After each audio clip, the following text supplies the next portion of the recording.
essay and romance writer, as well as a poet. I'm here to share some tips to hopefully make your writing journey easier. Creating New Year's resolutions is common for the new year, and so is failing them. If you feel like you're already failing, I'm here to tell you that no, you're not. And here's why. Being well into the second or third week of the new year, depending on when I get this video uploaded, I'm sure many of you are still hanging in there with your writing goals. And yet, I'm sure most of you are already starting to feel the pressure. Or maybe you've been like me for most years. You missed a day to accomplish a goal and you've already given up. Perhaps you decided that you were going to write 1,000 words every single day, start that new project, or outline your whole story in a day. After all, you see writers do this all the time on social media, so why can't you? And you've already probably realized how difficult that is with the sense of burnout already looming in the background. It's okay, it is not your fault, and you're not doing something wrong. There's a reason so many of us quote unquote fail our New Year's goals, and I'm using the term fail loosely here.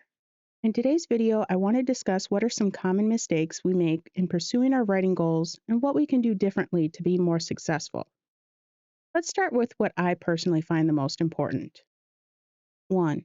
You're sprinting when you should be resting. Look, I get it.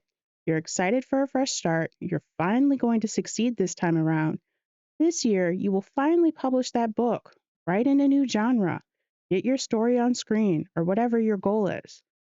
Only you crash and burn, falling back into the same old habits. First off, you will succeed. You've got this. And I recommend we take it slow. January is in the middle of winter. It's also the time of the year when the earth is in slumber, and most people are too. After all, there's a reason why people feel quote unquote lazy around the holidays. Sure, part of it is surviving family chaos, but it's also because we're supposed to be resting. It's the worst time to rush into big life changes and sprint full speed ahead. Instead, use this time to rest and slowly plan for your goals. Make a list, rank them based on priority or however you set up your goals. If you're like me and slightly impatient, try casually testing out your new routine for your goals to see if they're sustainable. This leads me to my second common mistake. 2. You're setting unrealistic goals. On an ideal day, writing 2,000 words in a day may seem like a breeze, but not every day is an ideal day. You may discover that switching your goal to half of that or even a quarter is more reasonable and sustainable, allowing you to be more consistent and make way more progress than before. You don't even have to write every single day, just on a consistent schedule. For some folks, that can mean they only write once a week or 5 minutes on a lunch break. But that's all you need. Using the SMART acronym is also a great way to set up reasonable goals from the start. Many of us have heard of SMART goals by now, but in case you haven't, let's break it down real quick. S stands for specific. It's not enough to say I want to write more or finish my book. Get specific, like I will write 30 minutes a day, 3 times a day. You can make it even more specific by picking what days and times of the week. For me, I like to write Sundays, Mondays, and Wednesdays for 20 minutes before 9 a.m. as I write best in the morning. M stands for measurable. For writing goals, it's pretty easy to measure your progress. You either have new words on the page or you don't. There are 2 ways to measure your new words, though. You can measure by the amount of words you want to achieve, regardless of time, or measure by how much time you spend writing. Maybe you're a slow writer, so specifying that you will write for 30 minutes may feel like you're progressing too slowly. But specifying that you want to write 1,000 words may mean spending over an hour writing, making you feel like you don't have enough time for your goals. Each way has its pros and cons, and I recommend you experiment and see which feels better for you in your situation. A stands for achievable. As mentioned before, you may have to cut down on some things to make your goals more attainable. When I started the goal of writing my novel with 100,000 words in 3 months, it meant that I had to write 1,200 words every single day. Now, that might seem easy until life hits you and you miss a day or even two, moving the goalpost to 2,400 or 3,600 words. And forget a couple thousand, even a few hundred words, may seem insurmountable on the days when you hit a writer's block or you don't know how to fix a scene yet. I've readjusted my goal to write 20 minutes a day, regardless of word count. On a good day, I get about 800 to 900 words in that amount of time. But because I'm not worried about word count, even if I don't get that number, I still feel accomplished for sitting down and dedicating 20 minutes of my time to my craft. R stands for relevant. Make sure your goals align with your values and your true objectives.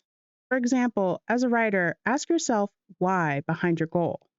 If your goal is to write 1,000 words a day, but your objective is to dedicate more time to a passion that makes you happy, then it doesn't need to be 1,000 words. It can be more or less. Sometimes people dedicate time to a project that doesn't feel like the story they want to tell, but they write it anyways because they think they should write a story like that. Whatever it is, finishing a story, publishing, or any other goal, make sure to take the smaller steps that truly align with your goal and your values. And finally, T stands for time bound. This essentially ties back into S for specific and M for measurable, depending on the goal. When we tell ourselves someday or one day, it's easy to keep pushing back the date when we don't want to do those things that day. Someday doesn't have to be today, it can be tomorrow's problem. So what's stopping you from always pushing it until tomorrow? Create your own deadline. For me, I want to finish my rough draft by May 14th this year, with some wiggle room as life happens. I use Google Calendar to build my writing schedule, including days off, to see exactly what I need to do every single day to reach as close to May 14th as I possibly can. My schedule includes how long I want to write, my general word count I'm aiming for in that time, and what part of the novel I will be working on. I went further and scheduled out the rest of the year as well. I scheduled several weeks breaks, as you should let your first rough draft rest a bit, a timeline for beta readers, revisions, and so on.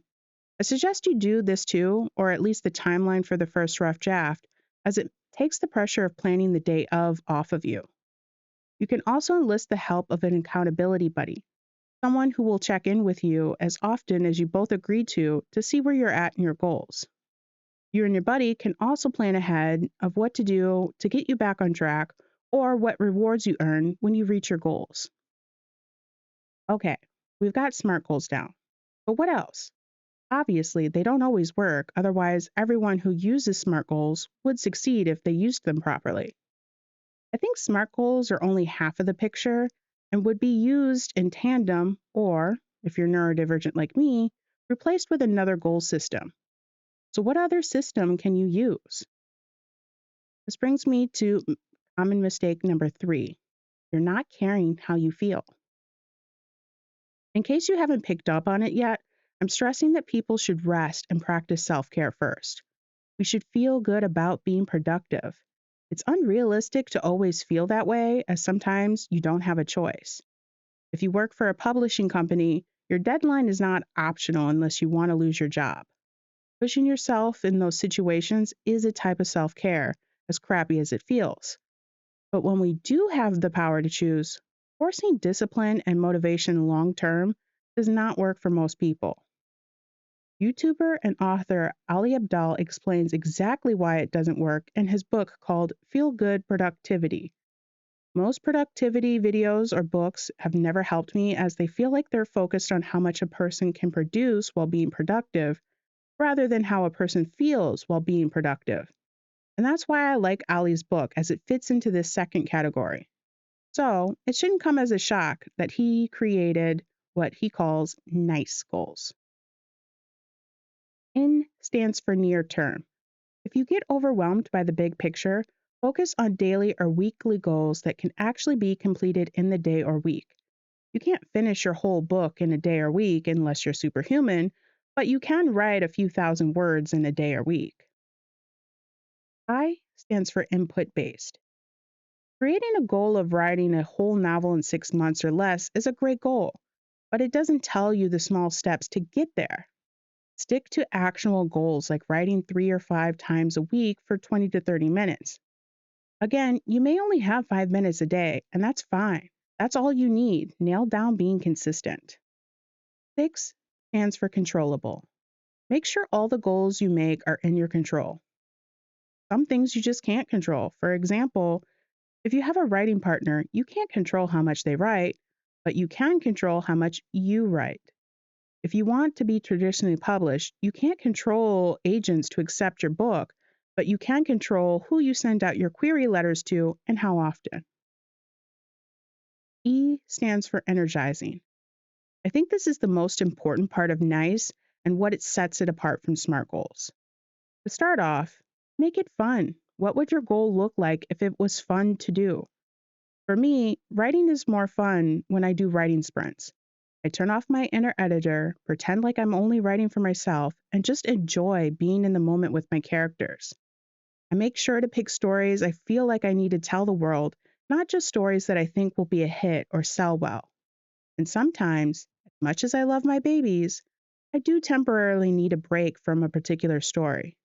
When that happens, I take the chance to work on other projects, especially low-stake ones like fan fiction.